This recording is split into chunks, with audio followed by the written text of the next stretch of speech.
ऐसा लगा जैसे मेरे ईश्वर मुझे मिल गए हों, जिसकी तमन्ना पता नहीं कब से मैं कर रही थी, वो सब मुझे जैसे मिल गया हो। सच बता रही हूँ, मेरी साँसें रुक गई। मतलब मैं जहाँ थी वहीं पे एकदम जम सी गई।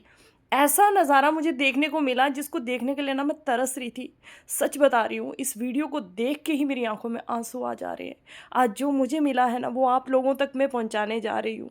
और ये सब देखने के बाद मेरे अंदर की ना सारी टेंशन्स ख़त्म हो गई। आज मैं मिलने जा रही हूँ स्वामी प्रेमानंद जी महाराज जी से। तो रात के ना पूरे 1 बजे हम लोग अपने कमरे से नहा धो के तैयार होके निकल जाते हैं और हम लोग जा रहे हैं अभी उसी परिक्रमा मार्ग में जहाँ से वो सुबह निकलते हैं।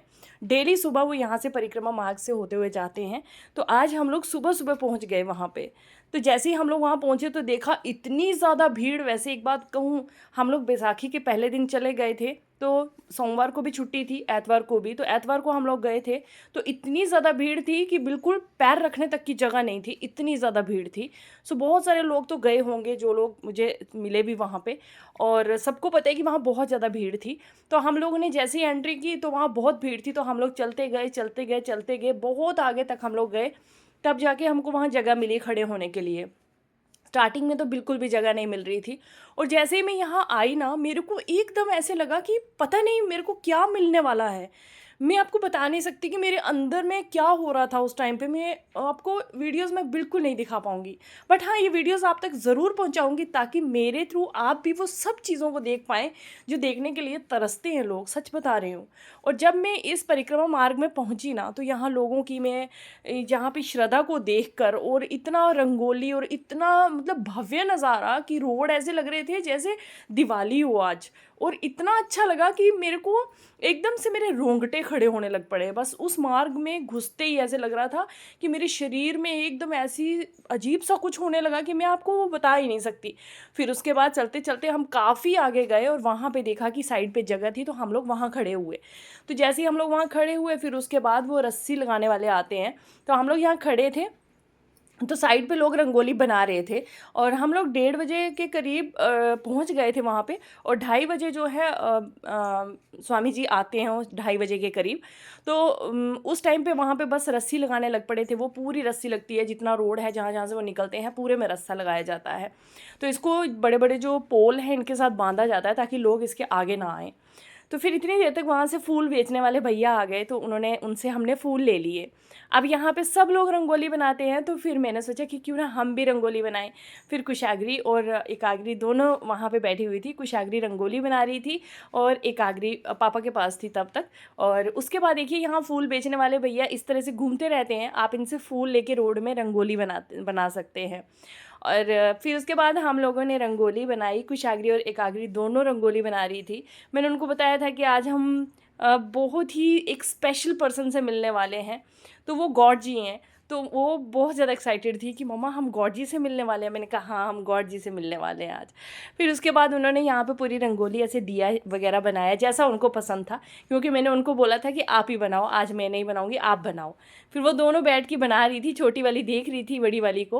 और फिर उसके बाद एकाग्री रोड में खड़ी थी और जो भी आ रहा था एकाग्री को मतलब फेस पे से टच करके जा रहे थे। तो फिर उसके बाद यहाँ पे कुछ एकाग्री भी फ्लावर्स वगैरह थोड़े थोड़े ऐसे ट्राई कर रही थी फेंकने के। उसके बाद यहाँ सामने में ही एक बाबा जी खड़े थे। तो सबसे पहले यहाँ वीडियोस बनाने वाले आते हैं, तो उन्होंने सबकी वीडियोस बनाई यहाँ रोड पे। और उसके बाद आता है वो नज़ारा जिसको देखने के लिए मेरी आंखें पता नहीं कब से तरसी थी। जैसे जैसे वो वक्त सामने आ रहा था, मुझे ऐसे लग रहा था कि पता नहीं मेरे को क्या होने वाला है। गाइस, मैं सच बता रही हूँ, जब तक ये टाइम नहीं आया था तब तक मुझे ऐसे लग रहा था कि मुझे कुशाग्री को दिखाना है, एकाग्री को दिखाना है। और जब वो टाइम आया ना, वो थोड़ा सा टाइम होता है जब वो पास से निकलते हैं, तो मेरे एकदम लग रहा था कि शरीर जम सा गया है। मुझे बिल्कुल मैं ऐसे जैसे होता है ना, गुम हो जाना, होश ही ना रहना, कुछ ऐसा ही मेरे साथ हुआ। और मैं उनको एक टिक लगा के देख रही हूँ, मैंने पलक भी नहीं झपकी। ऐसे लग रहा था कि नहीं, मुझे बस देखते ही रहना है, देखते ही रहना है। और मैं उनको एक टिक लगा के देखे जा रही हूँ। ना मैंने एकाग्री को बताया, ना मैंने कुशाग्री को बताया। और बस मैं उनको ऐसे देख रही हूँ, जो चमक उनके चेहरे पे और जो खुशी उनके चेहरे को देख के मिलती है ना, सच बता रही हूँ। मैं बहुत सारी वीडियोस देखती थी, लेकिन वीडियोस में भी मुझे वो फील होता था, बट आज जो देखने के बाद मुझे फील हुआ है ना, मैं आपको बता ही नहीं सकती कि क्या है उनके चेहरे में। जो हमको सुकून देता है, सच में एहसास कराता है कि ये भगवान जी ही हैं, उनके अंदर शक्ति है। जैसे ही वो चले गए ना, उसके बाद मुझे ऐसे लगा कि मेरी आँखों से ऐसे आँसू बहने लगे, टप टप टप। मुझे ऐसे लग रहा था पता नहीं क्या हो गया है। उसके बाद हम लोग सीधा आगे चले गए, पीछे पीछे उनके जैसे परिक्रमा मार्ग से वो लोग जा रहे चले गए। तो फिर उसके बाद हम लोग उनके पीछे पीछे जा रहे थे, क्योंकि जिस रास्ते में वो जाते हैं उसी रास्ते से लोग पूरा लास्ट तक जाते हैं। इतनी भीड़ थी कि एक एक कदम भी नहीं भर पा रहे थे हम, पूरा जाम लगा हुआ था रास्ते में। और हम लोग धीरे धीरे धीरे धीरे चले जा रहे थे। फिर उसके बाद हम लोग पहुंचते हैं इस्कॉन मंदिर के सामने, और यहाँ पे बैठ के हमने चाय वगैरह कुछ कुछ मतलब नॉर्मल खाया। और उसके बाद हम मंगला आरती के लिए यहाँ वेट कर रहे थे। यहाँ एक अंकल जी बैठे थे, मैंने उनको बोला कि चाय पियोगे, फिर उनको भी चाय पिलाई। और हम लोगों ने साथ में ही बैठ के यहाँ चाय पी, मैगी खाई, थोड़ी सी मैगी खाई थी, कुशागरी को मैगी लेकर दी थी। और बस थोड़ा सा पोहा वगैरह ये सब चीज़ें वहाँ मिलती हैं, ढोकला वगैरह सब कुछ मिलता है वहाँ पे इस्कॉन मंदिर के बाहर। तो फिर हम लोगों ने वहाँ पे खाया पिया, और फिर उसके बाद हम चले गए थे इस्कॉन टेम्पल के अंदर। तो यहाँ पे 4:10 से लेके 5:10 तक मंगला आरती होती है। तो उस आरती में हम बैठे थे, और यहाँ का पूरा बहुत ही ज़्यादा सुकून मिलता है इस आरती में। यहाँ पे श्री कृष्ण भगवान जी के भजन बोले जाते हैं, हरे कृष्णा कृष्णा कृष्णा हरे हरे, हरे राम राम राम हरे हरे। मतलब वो हम कितना भी बोल लें, जो वहाँ बैठ के सुनने का नज़ारा है ना, वो हम कभी नहीं फील कर सकते घर में बैठ के। तो फिर उसके बाद यहाँ पे ना एकदम से पर्दे हटते हैं, और कान्हा जी और बलराम जी एकदम सामने आते हैं। और मुझे इतना अच्छा लगा, इतना अच्छा कि मैं ऐसे, अब मैं आपको सच बताऊँ ना, ऐसी लगन हो गई है, मन करता है कि हर 10-15 दिन बाद वहाँ चली जाऊँ। कुछ अलग ही अपनी तरफ खींचते हैं कान्हा जी। और बस हम यहाँ पे बैठे थे, भजन कीर्तन पूरा एकदम चल रहा था, बहुत ज़्यादा अच्छा लग रहा था। और मैं बीच बीच में कोई कोई क्लिप बना रही थी ताकि मैं ये वीडियोस आप तक पहुँचा पाऊँ। बट सच बताऊँ, मेरा ऐसी जगह पे जाके ना मन नहीं होता कि मैं कोई वीडियो बनाऊँ। बट फिर भी मैं चाहती हूँ कि नहीं, एज अ ब्लॉगर मैं चाहती हूँ कि मैं जो चीज़ें फ़ील कर रही हूँ या देख रही हूँ, वो मैं आप तक भी ज़रूर पहुँचाऊँ, ताकि आप भी उन चीज़ों को घर बैठे ही फील कर सको। कहते हैं ना, ज़रूरी नहीं कि वहाँ जाकर ही भगवान मिलते हैं, कभी कभी सिर्फ देखने से भी भगवान आपके पास आ जाते हैं। तो इसीलिए ये चीज़ें सब मैं आपके पास लाती हूँ, आप तक पहुँचाती हूँ। फिर उसके बाद यहाँ पे ये आगे जो खड़े थे, तो महात्मा जी, तो ये हमको बोल रहे थे कि यहाँ से जाने के बाद आप एक रूम है वहाँ पे, वहाँ आना, और वहाँ पे आपको पूरा बताया जाएगा कि माला को कैसे जपा जाता है, और माला को जपने से क्या क्या होता है।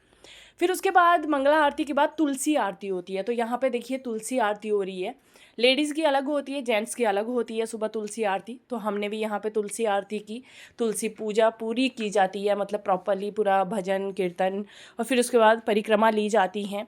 और आप भी वहाँ पे तुलसी जी में जल चढ़ा सकते हैं। तो मैंने भी वहाँ पे जल चढ़ाया था। और ये पूरा इस्कॉन मंदिर के अंदर का व्यू है। और यहाँ पे बहुत भीड़ थी सुबह सुबह, बहुत ज़्यादा। फिर उसके बाद हमने आरती वगैरह ले ली। आरती लेने के बाद यहाँ देखिए जेंट्स लोग भी सब लोग परिक्रमा ले रहे हैं, सब अपने अपने टाइम के साथ, मतलब कुछ लेते जा रहे थे, निकलते जा रहे थे, और बाकी भी पीछे पीछे आके लेते जा रहे थे। तो यहाँ सब ने परिक्रमा ले ली, और परिक्रमा लेके फिर उसके बाद हम वहाँ से निकले। और यहाँ देखिए आप मंदिर के ऊपर का व्यू कितना अच्छा लग रहा है। तो उसके बाद हम लोगों ने यहाँ तुलसी पूजा, अभी जो जेंट्स की तो हो रही थी, लेडीज़ की भी ख़त्म हो गई थी। तो मैं करके पूरी पूजा साइड पे आ गई थी। और उसके बाद हम इस्कॉन टेम्पल के ऊपर जो म्यूज़ियम है वहाँ चले गए थे। यहाँ पे ज़िंदगी की पूरी स्टेजेस को बताया जाता है कि बच्चे के बाद किस तरह से बड़े बड़े होते हैं, और फिर उसके बाद एक टाइम ज़िंदगी ख़त्म हो जाती है, पूरा वो स्टेजेस वगैरह बताई गई हैं अंदर। और भी बहुत कुछ है, वहाँ जाके ज़रूर इन्जॉय करना, आप भी इन चीज़ों को फ़ील करना, क्योंकि बहुत अच्छा लगता है वहाँ पे जाना। और फिर उसके बाद हम लोग बैठ गए थे वहाँ पे, जो माला जाप करने का हमको पूरा तरीका बताया उन्होंने।